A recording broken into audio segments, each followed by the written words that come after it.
Bienvenue à tous, vous écoutez Next Step, le podcast des entrepreneurs inspirants qui vous aide à passer à l'étape suivante. À chaque épisode, on vous propose de partir à la rencontre de personnes passionnées, d'écouter leur parcours et de vous en inspirer. Pour vous accompagner et vous guider dans cette aventure, nous serons deux. Je m'appelle Elisa et je suis avec Tariq. Bonjour Elisa, bonjour tout le monde. Alors comme vous le savez, nous sommes dans le studio de la Chambre de commerce de Bruxelles qui représente les intérêts des entreprises bruxelloises. Bessie aide et accompagne ses membres dans le développement de leurs activités. Et bien sûr, on remercie Bessie de rendre ce podcast possible. Avec l'accélération digitale de Telenet Business, osez développer votre marketing en ligne. Prenez gratuitement rendez-vous sur accélérationdigitale.be et clients ou pas, nos experts viendront vous expliquer comment. Bonjour Béatrice. Bonjour. On est ravis de t'accueillir dans Next Step. Alors, par où commencer ? Peut-être par la fin. Tu es actuellement la CEO de CoStation, un campus collaboratif qui regroupe des startups et des entreprises à plusieurs tailles. L'objectif, faire la part belle à l'innovation et à la croissance. Dans une interview, tu te présentes comme 75% flamande et 25% francophone. Passionnée par le digital et la technologie, tu as aussi un parcours assez incroyable. Tu as travaillé dans des boîtes, tu as travaillé comme freelance, tu t'es associée, bref, tu as fait beaucoup de choses. Et sur le côté, tu as un diplôme d'œnologue, tu es formée en nutrithérapie et tu as l'air d'être pleine d'énergie. Alors, première question, comment est-ce qu'on fait pour coupler passion et carrière ? Passion et carrière. Moi, je crois que je suis née tout simplement avec énormément d'énergie. Et c'est vrai que mes parents me le disent encore. Enfin, ma mère, mon père est décédé il y a 2 ans. Donc, je crois que l'énergie, elle est là depuis le début, depuis toute petite. Alors, aujourd'hui, toute cette énergie est valorisée, j'ai l'impression. Mais quand on est petit, j'ai quand même souvent eu des gros problèmes à l'école, dans une école de religieuse, où effectivement, c'était pas aussi apprécié dans le temps qu'aujourd'hui. Le fait de ne pas forcément rentrer dans les cases ou d'être dans Tout à plusieurs fait. cases à la fois. Non, de ne pas rentrer dans les cases, de ne pas être une enfant silencieuse qui écoute gentiment et qui reste assise. Et alors, comment on fait pour être et dans le digital et se lancer et compagnie, et en même temps faire une formation dans le vin ? Comment est-ce que tu trouves tout l'équilibre entre tout ça ? Enfin, peut-être les jalons, comment est-ce que tu as pu mettre tout ça en place ? Alors, j'ai fait des études de communication sociale et en fait, j'ai fait les études à l'IEX parce que je ne savais pas ce qu'on pouvait faire d'autre. J'habitais la campagne profonde à Zottegem, donc près de Gand, entre Gand et Alost, et avec un papa qui était garagiste et une maman qui était mère au foyer.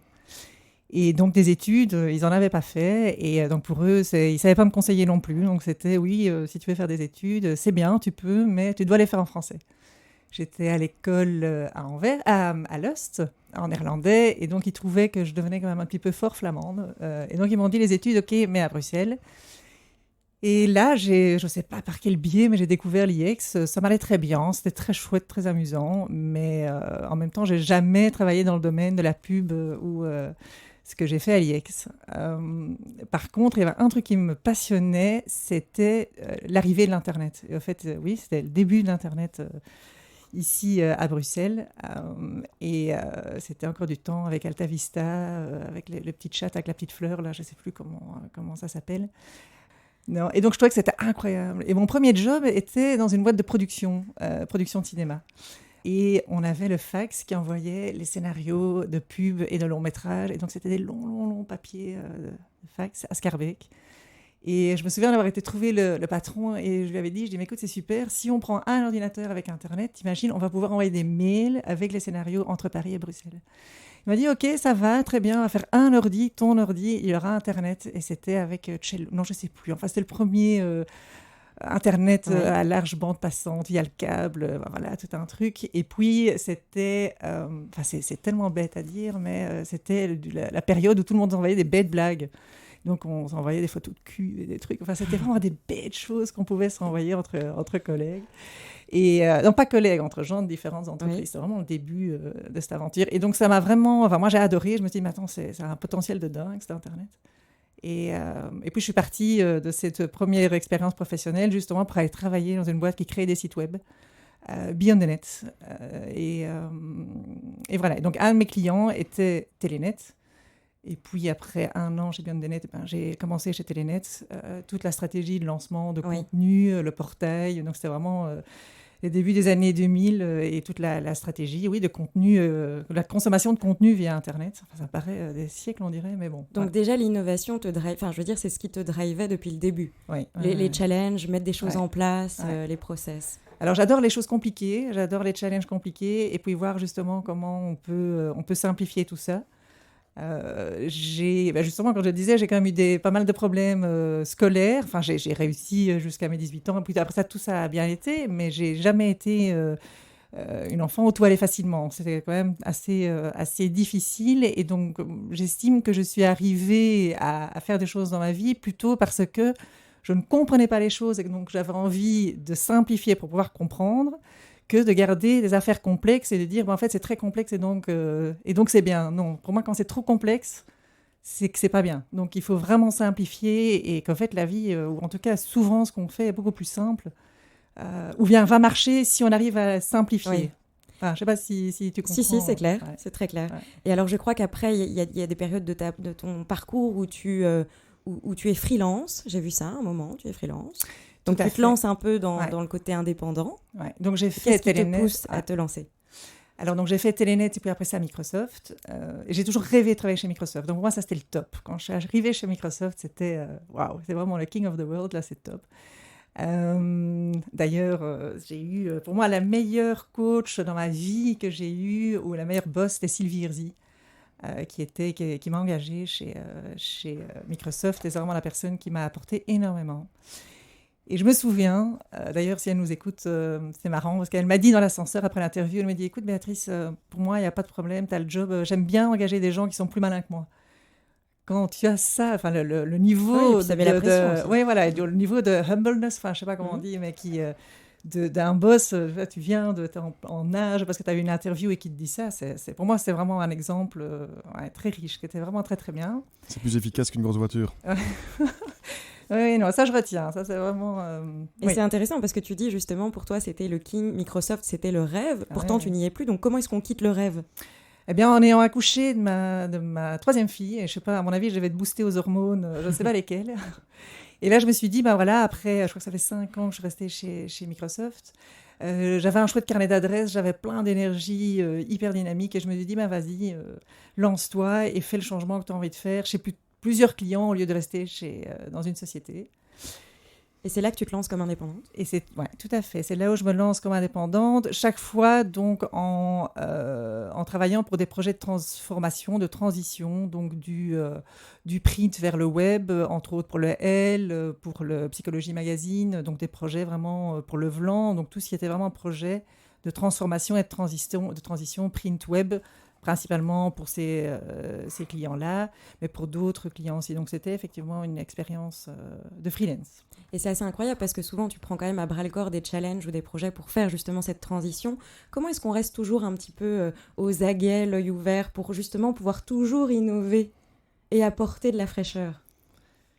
Alors, pour moi, innover et apporter de la fraîcheur, c'est quand tu vois des situations compliquées, et je me répète peut-être, mais quand tu vois des situations compliquées où ça coince, où ça ne marche pas, où il y a une harmonie qui n'y est pas, où ça ne fonctionne pas bien, eh bien, tous ces petits foyers de choses qui ne fonctionnent pas bien sont des foyers d'innovation. Et donc, il suffit, je crois, de les voir et d'avoir... Et un peu de les décortiquer, alors Oui, de les décortiquer et d'avoir, à un moment donné, ça passe ou ça passe pas. Tout le monde n'accueille pas toujours le changement d'une façon positive, mais si le changement est présenté d'une façon à améliorer une situation qui est coincée ou faciliter un processus, en soi, voilà, ça peut que être positif. Bon, maintenant, tout le monde, et je donne l'exemple d'un journaliste, par exemple, au tout début, c'était pas évident à dire à un journaliste, avec tout le prestige qu'il a du papier, de dire qu'il serait aussi journaliste pour le web. Donc, c'est vraiment quelque chose... C'est beaucoup d'humains aussi.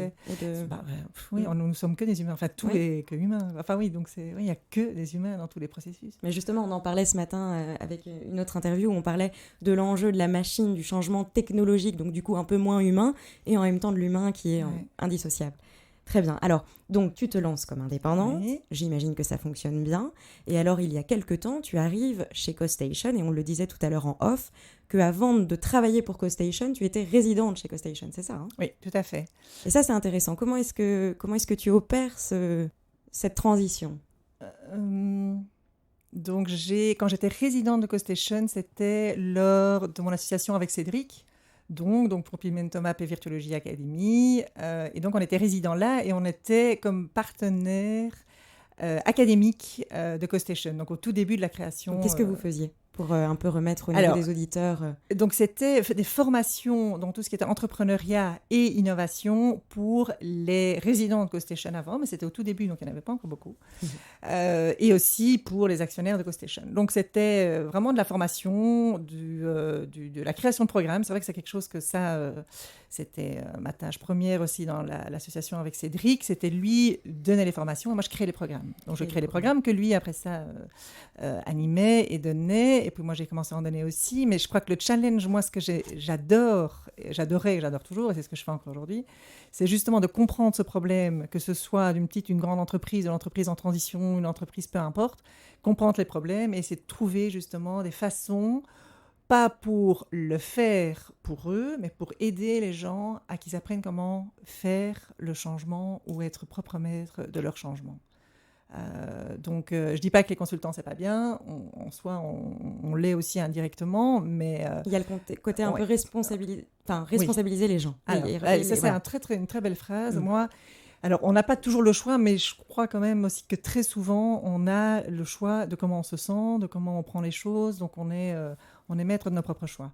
Et on vit aussi les transformations comme nous, on choisit de le faire. Alors, il y a des gens qui sont toujours optimistes et des gens qui vont toujours dire oui, mais, enfin, ils vont toujours voir du négatif partout. Et moi, je crois encore toujours que si on accompagnait bien les personnes, qu'il y a plus de gens qui seraient positifs au changement, peut-être que ce qu'il y a aujourd'hui, parce qu'on je crois qu'on ne prend pas toujours assez le temps d'expliquer, d'accompagner, d'écouter, enfin, tout ça, quoi. Ouais. Donc, en fait, c'est comme ça que j'ai commencé comme résident. Et oui, c'est à ce moment-là. Et alors, tu te sens tellement bien, visiblement, chez CoStation, que tu bosses après pour CoStation, c'est bien ça, et pas en tant qu'indépendante. Quand tu commences en tant que Chief Innovation Officer, tu travailles pour CoStation. Oui, tout à fait. Donc, c'est-à-dire que tu... Non, je suis toujours indépendante. Tu es toujours, donc tu as toujours gardé... indépendante. Okay. Je suis toujours indépendante parce que justement, et c'est marrant que vous dites ça parce que chez CoStation, toute l'équipe a souvent aussi des projets entrepreneuriaux à côté. Donc moi-même, je suis toujours indépendante. J'ai d'autres projets. Qui laissent cette marge de manœuvre. Qui laisse la marge de manœuvre et qui surtout fait que tu gardes un pied dans une réalité...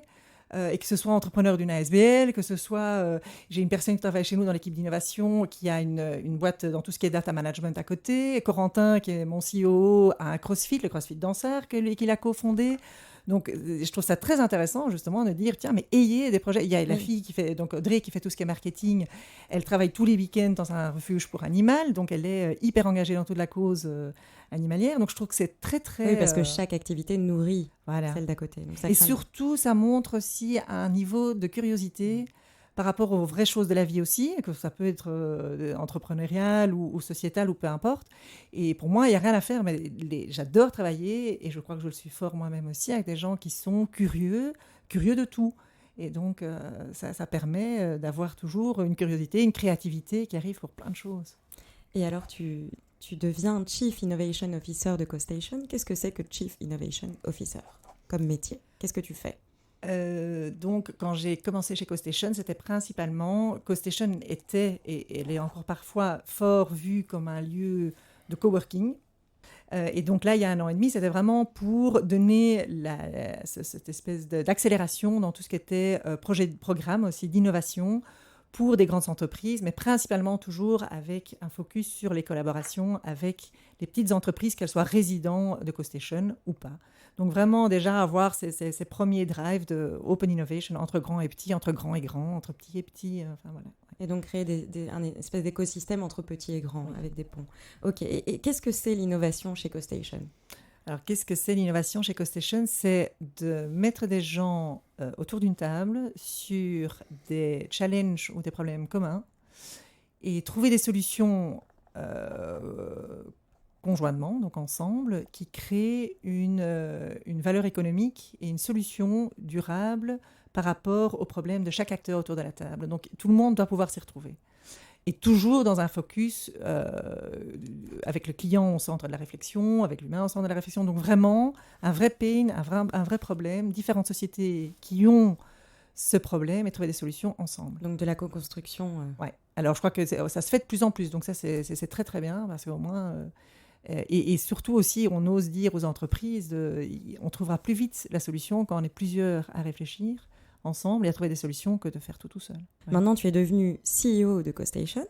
Oui. Donc, comment s'est opérée cette dernière transition? Et quelles sont maintenant tes prérogatives, ta mission entre guillemets? Justement, je crois comme tout le levier, toute la partie innovation prend de plus en plus d'importance. Et toute la partie aussi de la construction de ces écosystèmes qui collaborent ensemble sur des problèmes sociétaux ou des problèmes qu'ils ont conjointement aussi dans leur entreprise par rapport aux clients, par rapport aux utilisateurs. Comme ça prend beaucoup plus d'importance, c'était une transition un peu logique pour les actionnaires aussi de CoStation de faire ce move-là. Donner priorité. En fait, et de donner priorité, effectivement, encore plus à tous les programmes d'innovation. Et c'est vrai que fin de l'année dernière, début de cette année-ci, j'ai eu le plaisir, moi, de lancer le Internet of Energy avec tous les grands noms et grandes sociétés autour de l'énergie en Belgique, tant francophone que néerlandophone. Donc, c'était une première d'avoir tous ces acteurs du domaine de l'énergie et de l'électricité autour d'une table à vraiment co-créer ensemble pour trouver des modèles économiques viables pour tout le monde sur le thème de l'électricité et l'énergie de demain. Et en tant que CEO, tu arrives toujours à faire d'autres missions à côté ou là, ça devient quand même beaucoup plus compliqué? J'ai une vie familiale assez chargée aussi, donc plus beaucoup. Non, pas voilà. Mais tu te dédies à ta mission de CEO. Oui, tout à fait. Ouais, très bien. Eh ben, je crois qu'on a un peu défriché le terrain et on sait un peu à qui on a affaire. Donc, je vais laisser Tariq prendre la parole. Merci. Merci Béatrice. Tu as parlé de transformation et de transition par rapport à l'innovation. Je vais profiter de ta longue expérience dans le secteur, je vais dire, de l'innovation digitale pour te demander si tu as déjà vu une transformation digitale. Alors, tu as parlé de transition, donc moi je n'ai jamais vu. Transformation digitale, pour moi, je crois qu'on peut plus dire je fais avec les digitales ou je fais sans digital. Voilà. Enfin, là, de toute façon, ça c'est fini. 100%. Et donc le digital est dans tout. Ouais, voilà. Et donc les gens effectivement qui sont réfractaires à ça et qui vont dire oui, non, le digital, ça fait quand même peur. Mais de toute façon, c'est pas comme si y avait encore le choix. Donc c'est même plus une question de est-ce qu'on est prêt ou pas. Donc on est d'accord, on enlève digital, c'est d'office. Oui. Maintenant... Alors c'est marrant, c'est comme un appareil numérique. Il y a encore quelqu'un qui m'a dit récemment, tiens, oui, tu as un appareil numérique. J'ai un appareil numérique de quoi? Enfin, tu vois, un appareil photo numérique. Je dis, de toute façon, tu dis à un jeune maintenant, un appareil photo numérique, il va te regarder en disant, c'est quoi le mot numérique déjà, quoi. Enfin, Donc il reste transformation versus transition. Oui. Donc de la société aujourd'hui ou... Non, mais on dit on va faire une transformation numérique, donc tout va passer par le numérique, Oui. tout processus de changement. Oui. Et donc est-ce qu'on peut se transformer? En fait, moi je considère que non, mais je ne crois pas dans la capacité de transformer quelque chose avec un... Non, enfin transformer, non, enfin, c'est une évolution. Voilà. Oui, c'est une évolution, mais de tout. Enfin, effectivement, d'une économie, de gens, de groupements, de façon de consommer, Oui, on ne pourrait plus aujourd'hui. Et donc, tous ceux qui ont évolué à travers... Et c'est marrant, c'est les gens de ma génération, on a connu, effectivement... Enfin, moi, mon mémoire, je l'ai écrit sur une machine à écrire avec encore les petites feuilles de post-it, les petites feuilles de Tipex quand on faisait des fautes de frappe, quoi. Donc, ça paraît parfois... Et Neil Armstrong a été renvoyé sur la Lune avec et des appareils qui étaient moins puissants qu'un iPhone, quoi. Ouais. Mais donc, je crois que oui, c'est tout simplement évoluer avec son temps. Et je crois que moi, j'ai bien aimé évoluer avec mon temps, par exemple. Et je crois que j'ai toujours su accepter le meilleur dans tout. Maintenant, c'est vrai que par rapport à mon fils aîné, il a 18 ans. Ce qui me frappe, par contre, dans cette nouvelle génération, j'ai l'impression de parler comme comme une mamie, mais qu'ils ne cherchent pas souvent sur Internet. J'ai dit, c'était à ma fille de 14 ans, elle me pose toujours plein de questions. J'ai dit, tiens, t'as déjà regardé sur Internet? Alors, j'ai regardé sur Internet, ils ne comprennent pas. Ça se dit pas. Ou chercher sur Google, ils ne posent pas souvent les mêmes questions que ce que nous, on utilisait déjà beaucoup plus l'Internet comme une source d'information. Alors, oui et non. Alors, je comprends ce que tu dis. Moi, je pense qu'ils recherchent beaucoup sur Internet, c'est peut-être un réflexe. Mais moi, ce que j'ai remarqué, c'est... Nous, on a eu l'habitude de fonctionner avec des appareils compliqués, et donc il fallait lire le manuel. Et quand ça marchait, on était content en général, tu vois. Donc j'ai l'impression qu'on a grandi, enfin je suis un petit peu plus jeune que toi, mais encore à une époque où faire fonctionner une machine, c'était compliqué. Je me souviens à l'époque, tu devais mettre une disquette, lancer Donc on a grandi avec ça, avec de dire, ce n'est pas un acquis. Et moi j'ai l'impression que maintenant, et je le vois que maintenant j'ai des jeunes enfants, un iPad, un iPhone, tout est tellement facile qu'il n'y a même plus de réflexe de se dire comment est-ce que je vais faire mieux fonctionner mon outil. S'il ne marche pas, je le jette. Et si je ne trouve pas la réponse dans Google, tu vois, exactement la solution que j'ai posée. Mais ça, je pense que avant, j'étais un peu pessimiste par rapport à ça. Je me dis, ah là là, il y a la nouvelle génération qui va arriver derrière nous, on va être disrupté. Et puis tu te rends compte que je crois que, et je suis content que tu parles de la génération, c'était le 3e bullet point que j'avais mis ici, qui était de dire, voilà, donc dans cette innovation, quel est le rôle, parce qu'on a parlé des petites boîtes et des grandes boîtes, des millénials et des moins millénials, tu vois. Et je pense que justement, nous, finalement, je crois qu'on a beaucoup de chance d'avoir vécu dans un monde où c'était un peu plus compliqué, quoi. Et donc on peut aussi profiter de cette simplicité, pas la prendre comme un acquis, mais après, mais je crois beaucoup et j'aime beaucoup moi de mélanger justement les différentes générations ensemble et de continuer quand même à dire aux nouvelles générations qu'il y a du bon aussi dans les anciennes générations. On n'est pas tous des vieux cons, quoi. Enfin, et c'est un peu la même chose aussi entre l'équilibre d'un corporate avec un start-up. Tous les corporates ne sont pas des mauvais en process et rien va bien et tous les corporates sont nuls en innovation et toutes les startups sont super cool et tout va bien. C'est pas vrai non plus. Enfin, je trouve que justement il y a du bon dans les deux et justement c'est passionnant dans ces projets d'innovation, d'open innovation, c'est de faire travailler ces grands avec ces petits parce qu'on peut prendre le meilleur des deux mondes et mettre le meilleur des deux mondes ensemble pour avoir une innovation qui soit durable aussi, qui soit pas juste des coups de tête. Parfois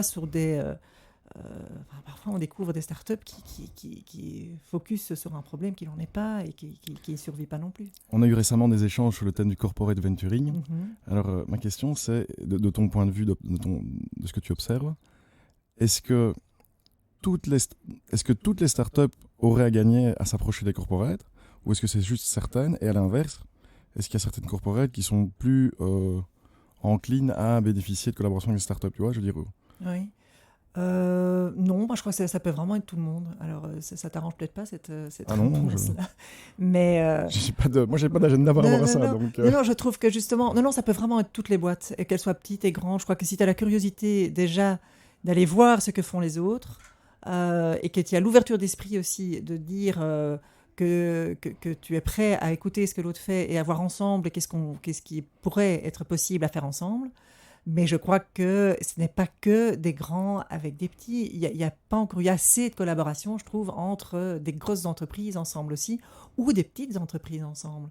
Et par exemple, aussi, ce que je trouve parfois très triste, c'est qu'on parle beaucoup de l'entrepreneuriat, des entrepreneurs qui créent des nouvelles entreprises, mais des entrepreneurs qui reprennent des entreprises aussi, qui sont des PME qui ont un très très beau track record, et que effectivement le fondateur arrive à la fin de sa carrière, et d'avoir des entrepreneurs justement qui ont ce mindset digital ou de transformation, qui peuvent reprendre des entreprises aussi. Je trouve qu'on stimule peut-être pas assez ça. On est souvent en train de parler de nouvelles startups, de nouvelles joint ventures qui pourraient être créées. C'est marrant, ça me fait penser, je suis tout à fait d'accord avec toi, il n'y a aucun argument rationnel, si tu regardes, de créer une boîte à zéro quand on peut en acheter autant, pas cher, tu vois. Mais on a ce biais de se dire, je suis unique, je veux créer une société unique. Et donc, je crois que c'est vrai qu'on perd beaucoup de temps parfois à repartir de zéro, non seulement dans la création d'entreprise, mais aussi dans l'innovation.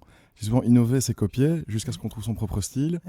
Et je pense que c'est aussi tu parlais de simplicité, et que vouloir toujours recommencer d'une feuille blanche, tu vois, c'est une pente glissante, quoi. C'est marrant parce qu'on est dans une tendance chez les jeunes où c'est très fort, on recycle, on slow, on n'achète pas du nouveau, on est dans du sustainable fashion, et par contre, on est dans une période de fast consuming au niveau des créations des entreprises. Je crée une start-up, c'est pas grave, je vais vite lever des fonds, et si ça marche pas, c'est pas grave, j'aurais essayé. Alors je dis pas que on ne doit pas essayer, donc quand on dit fail fast, j'y crois, mais en même temps aussi, de temps en temps, il faut se poser la question de est-ce qu'il faut vraiment recréer quelque chose, est-ce qu'il n'y a pas déjà quelque chose qui existe, est-ce qu'on peut pas récupérer justement quelque chose qui existe et continuer sur un projet qui a déjà été commencé. Et je crois que c'est juste par rapport aussi à comment est-ce qu'on valorise tout ça. Et c'est vrai que tu vois rarement dans la presse, on félicite rarement, au moins, j'ai l'impression, ou bien ça se lit pas, ou ça se voit pas, des entrepreneurs qui ont repris des sociétés qui ont qui existait depuis longtemps. J'en connais un qui a repris une entreprise justement de résine pour les bateaux. Eh bien, il a redressé la boîte, ça a été super dur, mais bravo, chapeau à cet entrepreneur. Est-ce que tu penses que c'est pas justement là le rôle que peuvent jouer donc soit un écosystème comme CoStation ou une chambre de commerce comme Bessie? Je prends toujours une histoire que j'ai jamais oubliée. C'est un champion de motocross acrobatique. Je sais pas si tu as déjà vu ça. Ils font 15 loopings, tu vois, avec une moto. Ouais, je vois. Et puis c'était une interview. Il avait été le premier à faire je ne sais combien de tours. Tu vois, je suis pas passionné de moto, mais je me rappelle de ça. Et puis le journaliste lui dit mais comment est-ce que tu as réussi à t'entraîner pour réussir à faire cette performance? Ouais. Je me suis jamais entraîné. Je l'ai fait la première fois devant en compétition parce qu'il dit c'était hautement risqué. Ouais. Ah oui, Et si je m'étais planté, je serais dans une chaise roulante et personne n'aurait cru que c'était en essayant de faire un 8 backflip, quoi, tu vois. Ouais. Et donc il dit je le fais devant tout le monde. Ouais.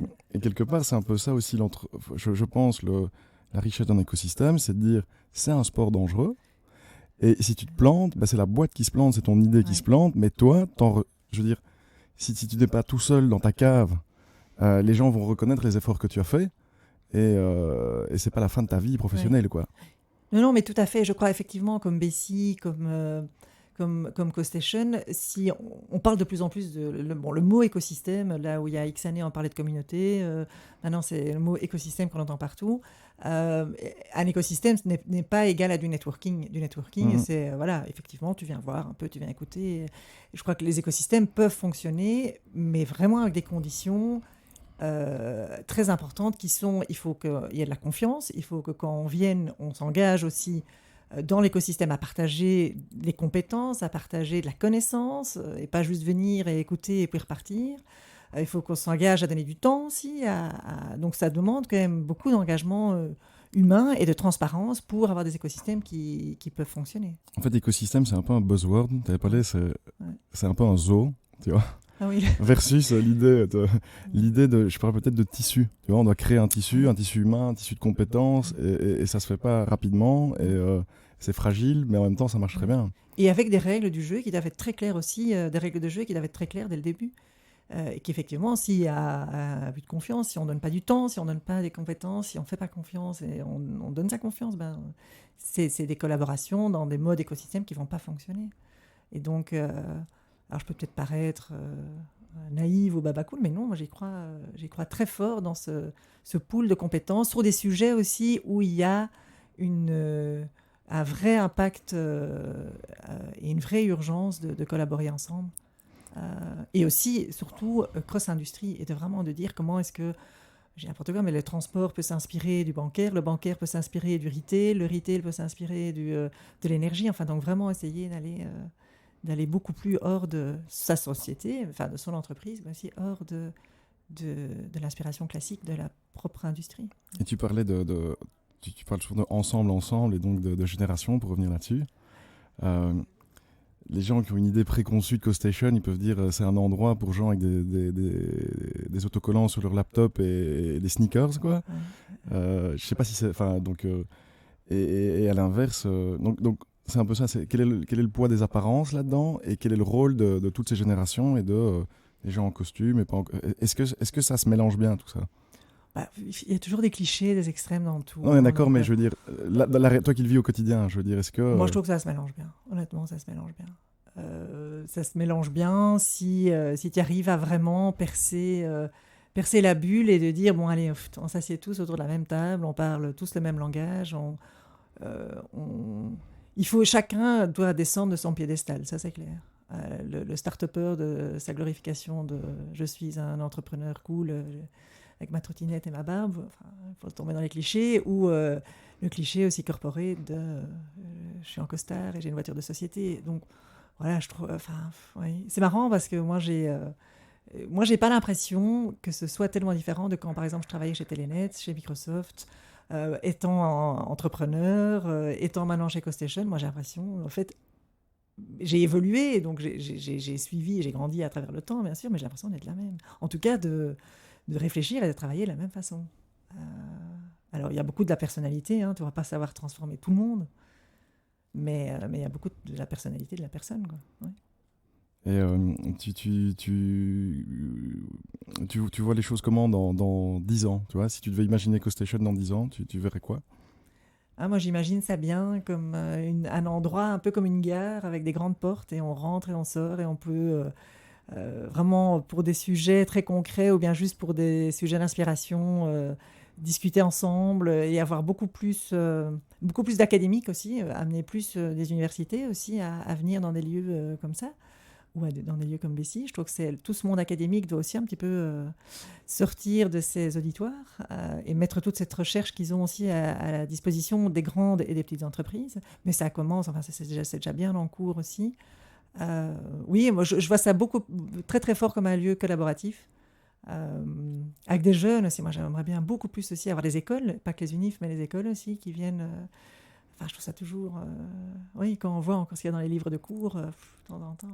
Donc, oui, enfin, vraiment beaucoup plus de couches de la société. Des personnes âgées, il y a plein de gens voilà, qui se retrouvent à la pension et qui ont encore, mais c'est des personnes hyper intelligentes qui pourraient guider, qui pourraient soutenir des entrepreneurs qui n'ont pas la maturité parfois pour certaines choses. Enfin, donc oui, enfin, c'est peut-être utopique, hein, mais très transgénérationnel. Oui, donc, vraiment.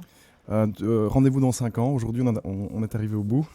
Mais on pourra faire un check d'étape dans 5 ans. Mais attention, c'est pas encore fini. C'est presque fini. Donc, alors, on va devoir conclure, mais avant cela, on va te poser quelques petites questions où tu ne dois pas réfléchir et répondre le plus brièvement possible. Alors, un conseil que tu aurais aimé qu'on te donne? Quand j'étais petite? Ou maintenant ouais. Un conseil, c'est pas grave, continue, tu y arriveras.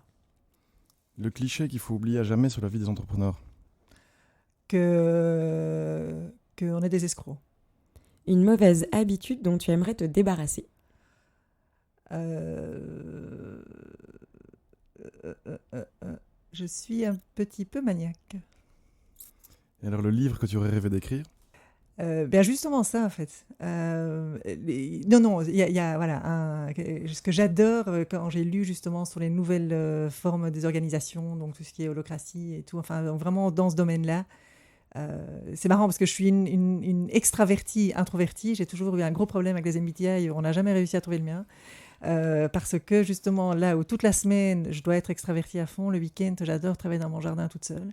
Et c'est justement, en fait, j'adore l'humain tout en aussi à fort croire dans cette collaboration de tout le monde ensemble au lieu de se dire tout le monde est méchant, tout le monde est dangereux, il faut que chacun pour soi. Donc ouais, moi je crois toujours encore dans le bon de l'humain. Alors là. Tu aurais voulu écrire La petite maison dans la prairie? Non, j'ai pas du tout accroché à cette série-là. Bon, sur ce, c'est la fin de ce podcast. Merci pour votre écoute. On espère vous avoir inspiré. Merci Béatrice, merci Tariq. N'hésitez pas à commenter et à nous donner votre avis. On se retrouve très vite pour un prochain épisode. Merci Béatrice, merci Elisa. Merci.